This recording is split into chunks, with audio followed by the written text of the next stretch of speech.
So, welcome everyone. We have here our last talk of this afternoon's sessions.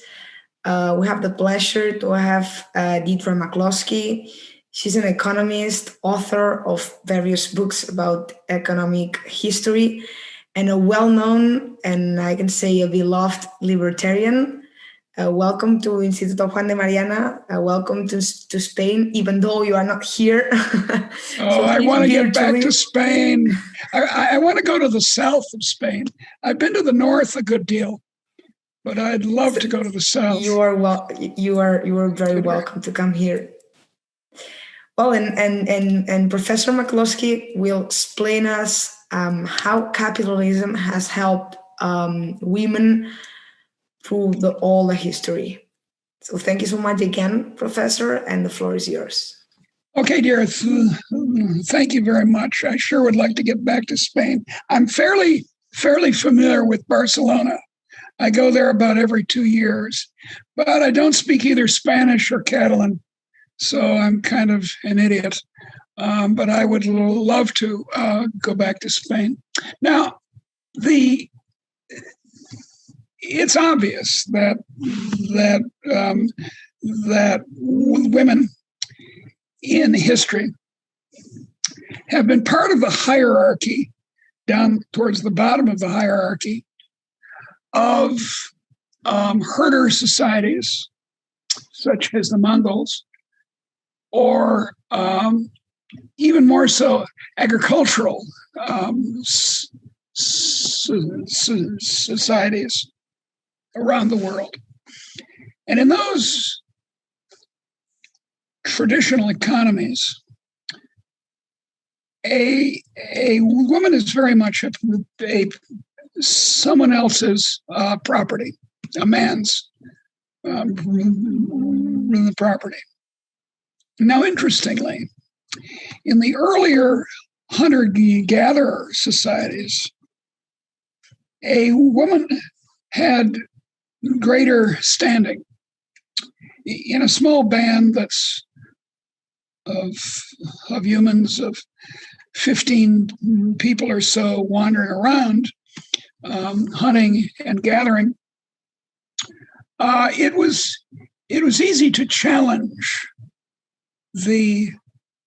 any impulse that the men had to establish a patriarchy. I don't want to exaggerate this, but I think there is a contrast. And my argument is that what we ill-advisedly call capitalism is a reinvention of the freedom that a woman had in a hunter-gatherer society.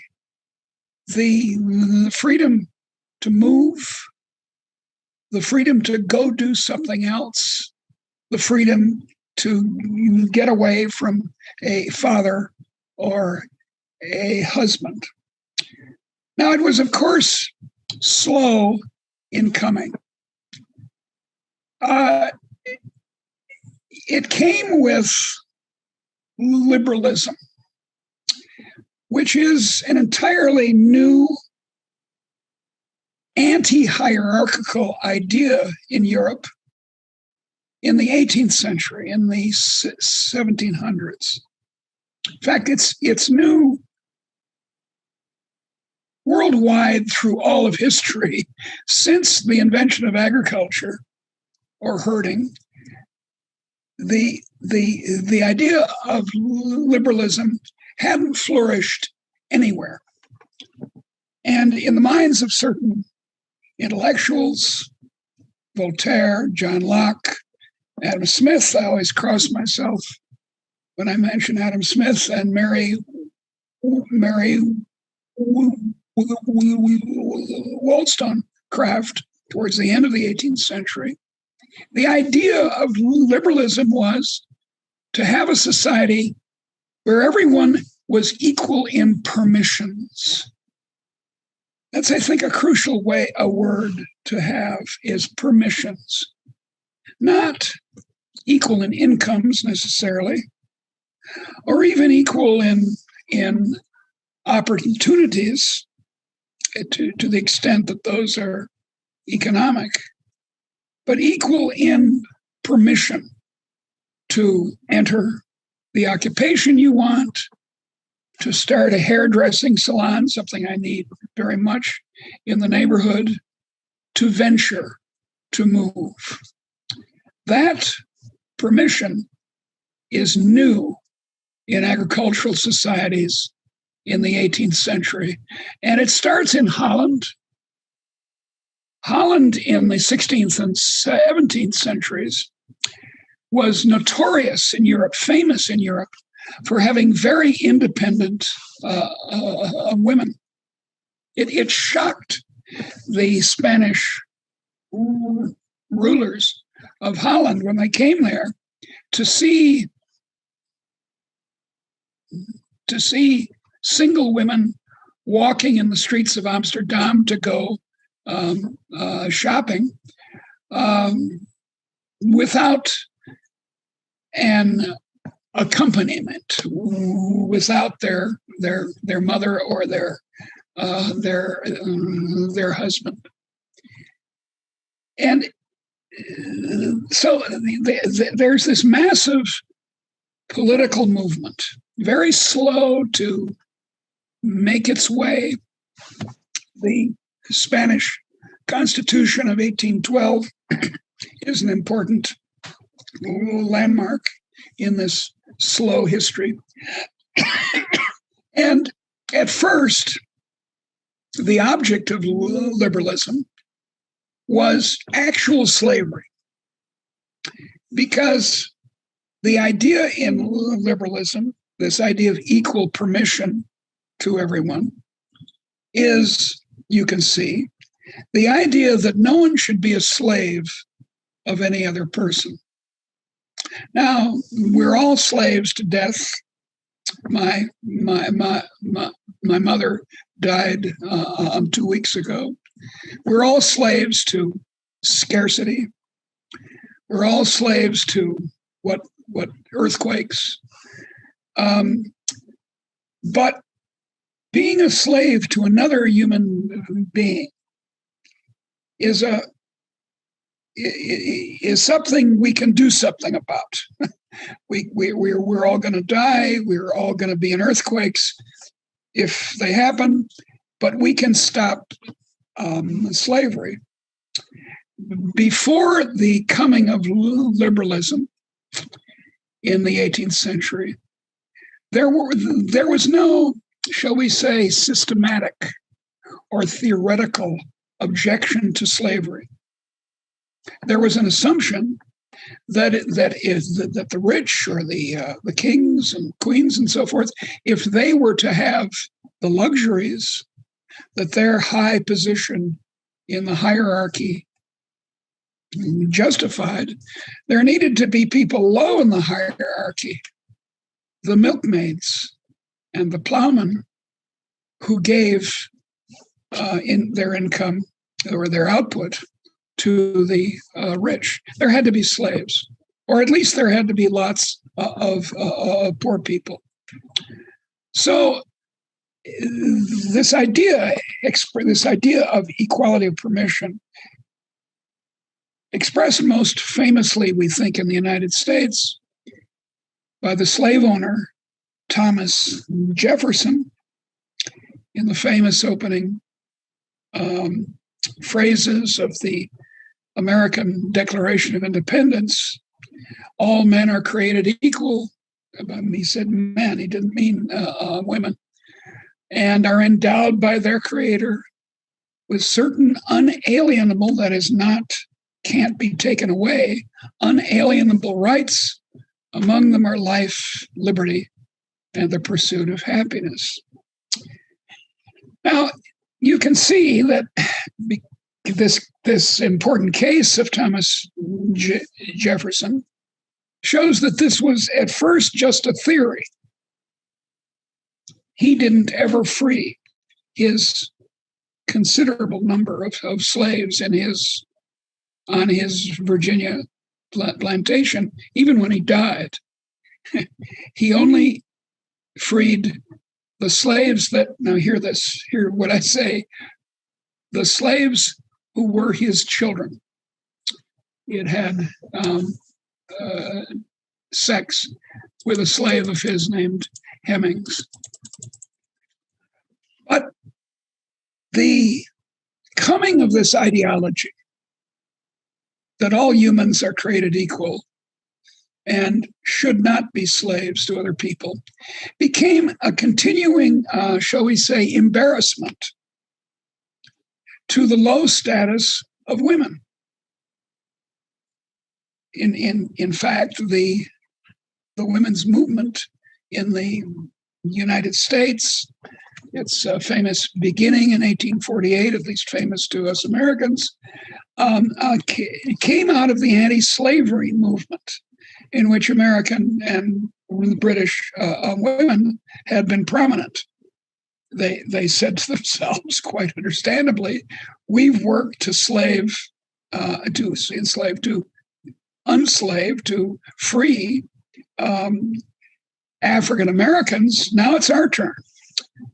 So there's this sort of, one could say, rhetorical pressure from the ideology of liberalism. Now, the other outcome of this very important change in European culture, especially in Northwestern Europe, was what we call modern capitalism. Now,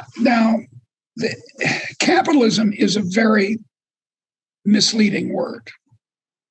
It makes us think, for example, that what made us rich compared with our ancestors, I mean, a lot richer, a factor of 30 more rich than your ancestors in Spain in 1800, or mine in Ireland and Norway in 1800, 30, a 3,000% increase. Not 100%, that is a doubling. Not 200%, a tripling, but 3,000% increase in per capita real income since 1800. That was a result, I claim, not of the accumulation of capital, and not a result, which you hear on the left, of slavery itself or of the exploitation of women or anyone else.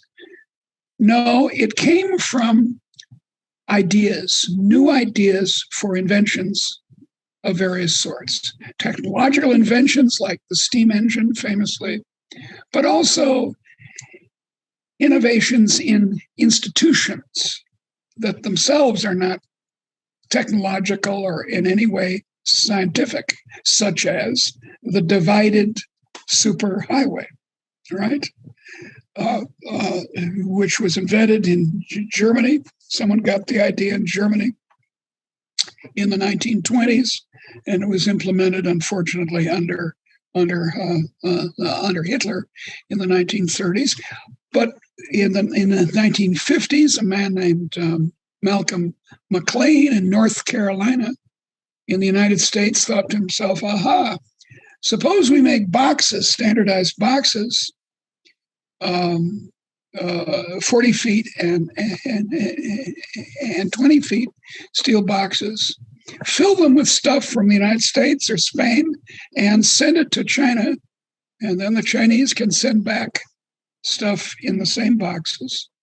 And that containerization is an example of an idea that comes out of, now hear this, a liberated society. In fact, my own explanation, which I've argued for in 3 long books in the last 15 or so years, is that it's these ideas that made us rich, and they came from liberalism. So look, there are 2 products of this idea that people should be equal in permissions. One of them is the beginnings of women's liberation, we call it. But there are many other liberations of poor men, of slaves, of colonial people, of gays, of transgendered people, one after another. People have been brought into this equality of permission. But then I also claim, and this is more controversial, but I think it's correct, that the equality of permission led to an enormous increase in innovation. And it's innovation, not capital accumulation on the one hand, or exploitation on the other, that explains why modern Spaniards and Americans are so rich. So ask the big question here. Has innovism, as I prefer to call it, a much better word than capitalism, which, as I told you, is misleading, has innovism been good for women? Now, there's an opinion, especially on the left of politics, that capitalism, as they insist on calling it, is bad for everybody, for poor people, for colonial people, for women, for people in the global south, for people in the global north. Everyone's made worse, they claim, by capitalism. But it's not true. On the contrary, women, like men and like children and like anyone else you want to name, old people like me, were made better off by this remarkable, enormous increase in the productivity of economies from after 1800. As you know, this improvement was rather slow to arrive in Spain, but it's quite clear by now, after the fall of the dictatorship, there was an enormous economic improvement in Spain. So how does innovism market a commercial society? Now, there had been commerce before, but enormously expanded, and especially this matter of innovation, new techniques, new ways of doing things, a vaccine for COVID and so forth. How in detail does this help women? Well, consider what you might call market women who have a little fruit stall in the local marketplace, or a stall that sells handicrafts. That woman is earning her own income. And she therefore has, contrary to the hierarchy that places her down here and keeps her there, she has a certain amount of independence from her husband or her father, or for that matter, her brothers.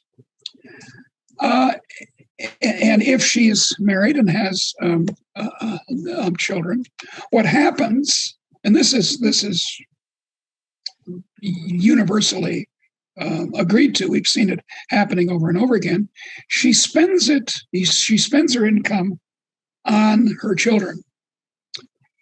If, on the contrary, she doesn't have a market stall and on her husband for her income, he will quite possibly, not uncommonly, spend it on gambling and prostitution and drink. This is a common story. There's a wonderful memoir by an American school teacher named Frank McCourt, who was born in Ireland and as a child was raised there. And it's called Angela's Ashes, published in 1996. And it's this painful story of how his father drank up his week's wages.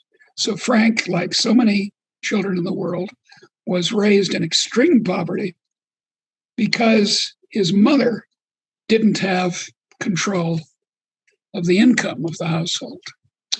For another example, the young women in New England, northeast of the United States, who went to work in the cotton and wool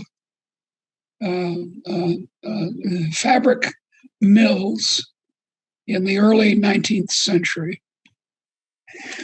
had moved by doing that, by having a wage in between being a girl and being a mother. They escaped to some degree, not completely, from the domination of their father and their husband. That is, before this, of course, in an agricultural society, you as a woman are handed from your father to your husband. There's a man in your life all the time whose income is supporting you, if that's the deal. In other words, earning your own income is a piece of liberal dignity. It's not an exploitation, as Marx argued. His notion of surplus value is incorrect. It's express it this way. There's a common expression on the left of wage slavery. And that's just nonsense. If you're earning a wage, you can go to another job. It may be a terrible job, but you can go, you can move, you can say, so long, I'm gone, I'm out of here. Whereas a slave can't. A slave is a slave is a slave. A slave indeed is like a child. And that's another name, that suggests another name for liberalism, adultism. The idea that people should be free adults and not enslaved children. And of course, the standard the standard view of women in, say, Saudi Arabia right now is that they're like children. And men do all the real stuff, the politics and everything else, and women, until very recently, have not been allowed to drive. The Saudi Arabian woman who led the campaign to get the right to drive an automobile without male accompaniment just got out of 3 years in prison in Saudi Arabia. Now, this power to women that innovism gave was not necessarily all about cash and commerce. On the frontier in the United States, women were rare and valuable in operating a farm. So a Midwestern farm, until very recently, could not operate without a highly skilled farm wife. And she was no slave, therefore. She had standing because she had economic power. Now, of course, working class women always worked in the market when they could, as servants, as clothes washers, as street vendors, and so forth. Interestingly, under slavery in the United States, as in Cuba and other Spanish colonies, Black women worked in the fields in Cuba, in sugar plantations, in the United States, in cotton plantations. Now, after emancipation in the United States after the Civil War, there was a massive movement of women. These are poor women, poor working class women, black, out off the field and into the household. That is, field work was viewed by black families in the United States as a particularly demeaning task for a woman, and it was much better to have her at home doing homely things. So now let's think in terms of class for a bit. Middle class women, unless they were middle class in the sense of bourgeois, if their husband ran a mercantile house or a business, or was a cobbler or a carpenter or something, maybe not a carpenter, but a cobbler with a fixed location, she would often inherit the business, that is the wife, if he died, and go on being the boss. That was quite common. But in the higher reaches of the middle class, what they call in England the gentry, it was déclassé. It was bad for a woman to work in the marketplace. Until the Married Women's Property Acts in Britain in 1870, 1874, and 1882, 3 in a row, when a woman got married, all her property, except the clothes on her back and her jewelry, everything else, if she owned farms and businesses and so forth, all of it went to her husband. Even the children went to her husband. This is well known. If she left the marriage, suppose he beat her and was a terrible, terrible husband, nonetheless, he owned the children. So middle class women were often more constrained than their working class sisters, so far as involvement in the economy was concerned. Jane Austen, my great hero, whom I love, the great English novelist of the very early 18th century, was very pleased that she, a member of the gentry, she was the daughter of a clergyman, and therefore in this upper rural middle class position in society, was extremely proud of her commercial success in her novels. So liberalism increased the status of women because of the, so to speak, the ideological embarrassment of not treating them even as well as freed slaves. And it also vastly improved the economy and resulted in this enormous increase in income per head.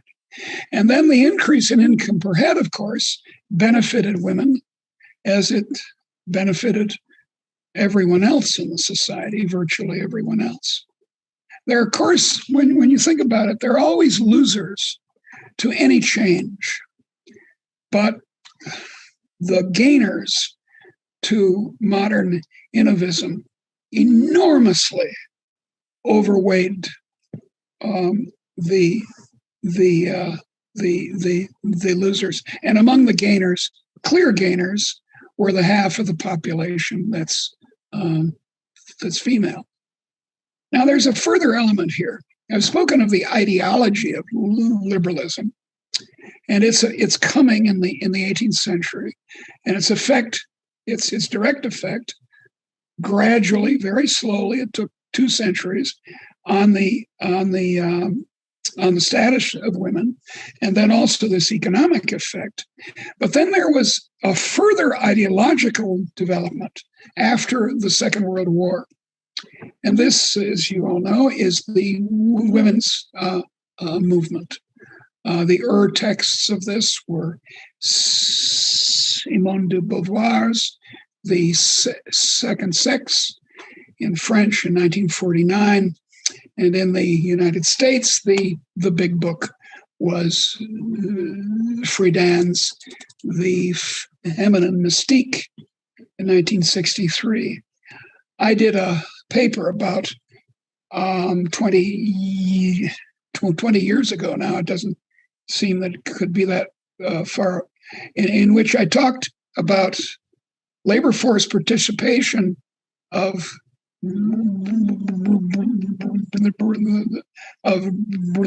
British women, and I argued that there were, so to speak, pure economic causes of increasing labor force participation, but that ideology, this we're not going to take this anymore, we want to be free too, that was also very important in increasing the participation of women in the economy.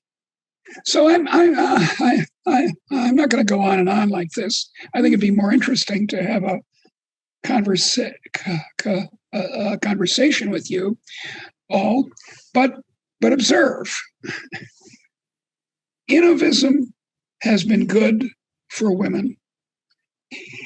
It's not, it needs to be constantly, how can I say, refreshed or turned in the right direction by continuing ideological change.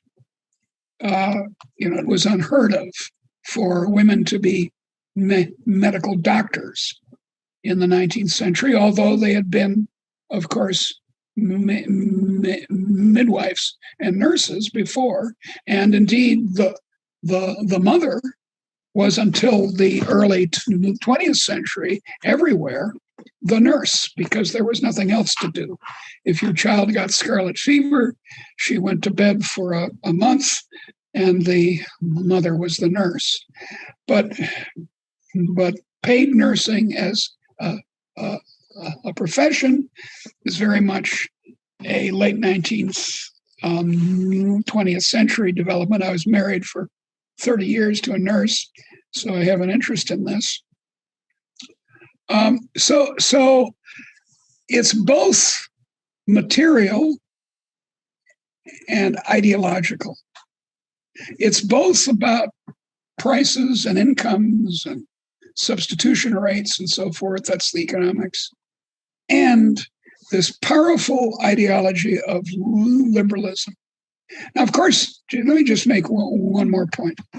It's also true that one of the extensions of liberalism, one that I don't regard as a desirable one, namely communism or extreme central planning socialism, has also claimed to be good for women. And to some degree, in some circumstances, it has been. Mao, for example, who ruled the Chinese economy from the Chinese Revolution to the middle of the 1970s, when he died, was at first his revolution was good for Chinese women. For example, he outlawed foot binding. Among Chinese of this upper, but I mean, these weren't aristocrats, but upper edge of the middle class, they were to spend a life of leisure, and their feet were bound in this horrible way to keep their feet small and dainty. In the 1920s, in Soviet Russia, the status of women was also improved. But in the longer run, what makes for improvement of the lives of women is the vigorous economic growth and the comprehensively free societies that indeed women are often the sort of pioneering advocates for. As I told you, they were very important in the anti-slavery movement. And indeed, it's off. Well, let's not go into that in detail. But it's innovism and liberalism that have been the main instruments of the improvement of life of world women. I think it's going to go on. There are horrible threats now worldwide of populism, both left and right. On the left in Venezuela, for example, and on the right, Donald Trump. Thank God he was beaten. But I think this liberal idea that you and me, we should all have the same permission to do things, to become airline pilots if we want to. I have to say I'm still shamefully surprised when the captain of an airplane comes on the speaker and says, I'm Helen McCloskey, I'm your pilot. But I'm hoping to see a world in which that, like seeing two men walking down the street holding hands, is not, or seeing a white and black couple, as by the way is increasingly happening in American advertising on TV, when that becomes just ordinary. So I think we can look forward to increasing economic growth. There are problems, but they're not insoluble. And that the whole world will become as rich as Spain and the United States. And the women of the world will be as free, with constraints, I know, free as American and Spanish women are now. Thank you. Thank you so much, Professor McCloskey. It was an amazing speech. We've got a few questions. Yeah. If you want, I can make. By all means. Okay. All means. So the first one is how capitalism has changed the family over the past century. Well, that's a deep and interesting question.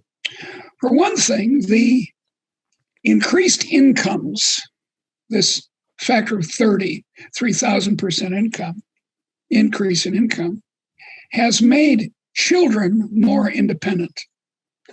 Here's a very odd version of that.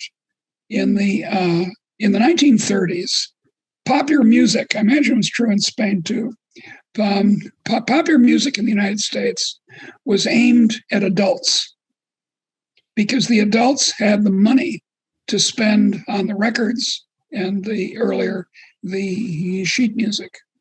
After the war, certainly in the United States, teenagers got rich because the whole economy was improving. And popular music, and then alas, same thing happened to movies, moved to a teenage audience.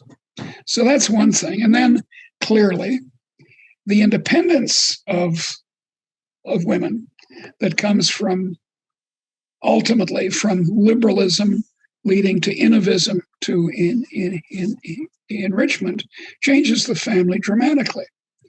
My mother, who, as I mentioned, just died at 98, she had a full life, wanted to be an opera singer.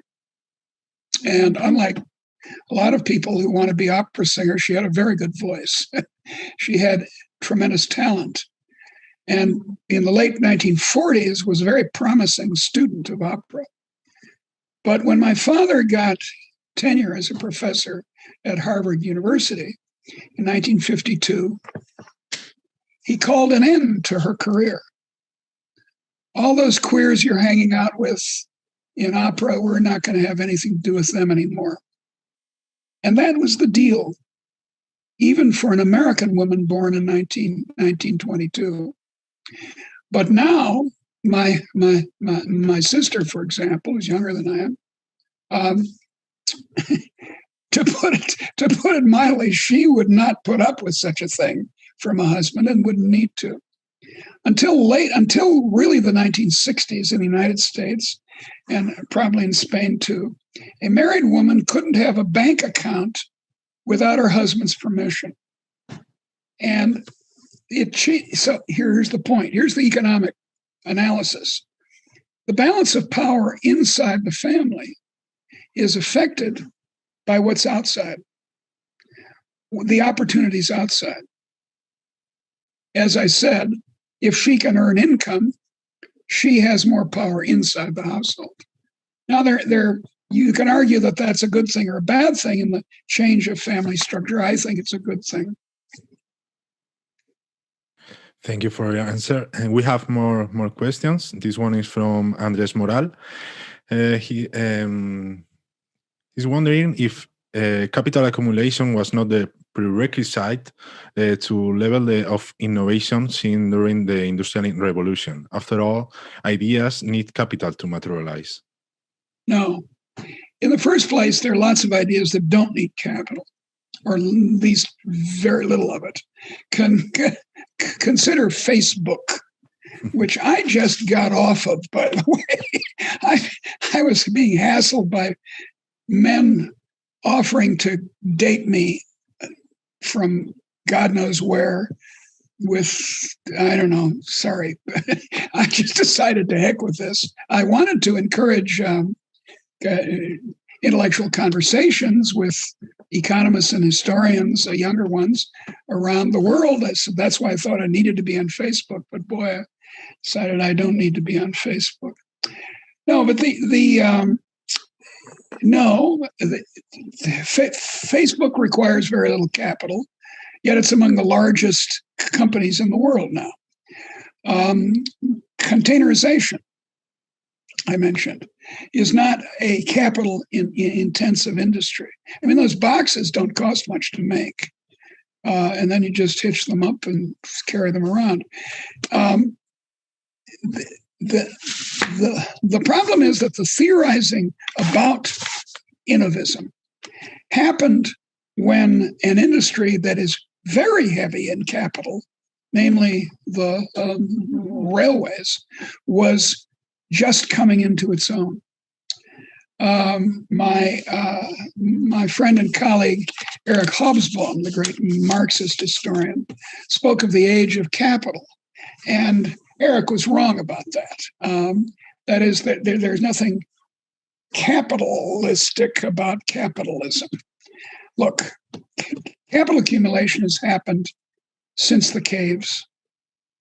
It's so-called Auschwitzian hand axes, they weren't really axes, have been found by the hundreds in archaeological sites. So the Great Wall of China, the Grand Canal in China, Roman roads, and indeed, you can make a case, and I'm making it in a book that I'm writing now, that in the Middle Ages, because of the extremely low yield per unit of seed in wheat and barley and oats, medieval peasants saved at very high rates. So accumulation is old hat. What's new is new ideas, technology. Thank you so much. One more question. Irune says, what conditions must be in place for cultural change to take hold and be maintained over time? All that's really needed, I think, because I think it's sufficient, is liberty. This is controversial. Not everyone agrees with me. Lots of people talk about the prerequisites of economic growth. And the neo-institutionalists like Douglas North and Daron Acemoglu will talk about how important it is to have laws in place. And I think that's wrong. I just wrote a long review of Ashimoglu and Robinson's last book, where I say this. Look, if people are really free, and if the ideology of liberty, of equal permissions, is big in the society, then you're going to get economic growth. You're going to get people having a go, as the British say, having a chance and moving to a new part of Spain to work or starting a new business or something like that. High and low innovation, not just fancy stuff, but also you and me taking a chance. And it's the laws. Look, the Soviet Constitution was a beautiful document. Go back and read it. There are various versions of it. One in the 1920s. It guarantees freedom of speech, freedom of the press, freedom of enterprise, do whatever you want. This is under the new economic policy. Everything's fine. But of course, it didn't mean a thing because it didn't have that ideology attached to it or in the people of freedom. You know, there is a problem here, which is some people don't want to be free. They would rather be slaves or children because of security. And politicians are ever alert to this possibility. And I think we need to preach against it. Okay, thank you so much, Professor McCloskey. It has been a pleasure to have you here with us. I enjoyed it. I hope to meet again with you here in Spain. I do too, especially in the South. Okay, I haven't seen the Alhambra. Okay, I've got to see the Alhambra. Me neither. I have to go too. Yeah, you've got to go. It's like you haven't been. It's like New Yorkers who haven't been to the Statue of Liberty. Come on, do it. But I'm not from Granada. Okay, thank you so much, Professor. Ciao, ciao. Bye. Bye-bye. Bueno, hasta aquí la jornada de hoy. Muchísimas gracias a todos los participantes, también a todos los espectadores que hemos tenido a lo largo de la tarde. Ha sido un placer. Y nada, volvemos el lunes con una nueva conferencia sobre Clara Campoamor. Espero que estéis atentos a nuestras redes sociales para que os llegue la notificación. Y muchísimas gracias a todos.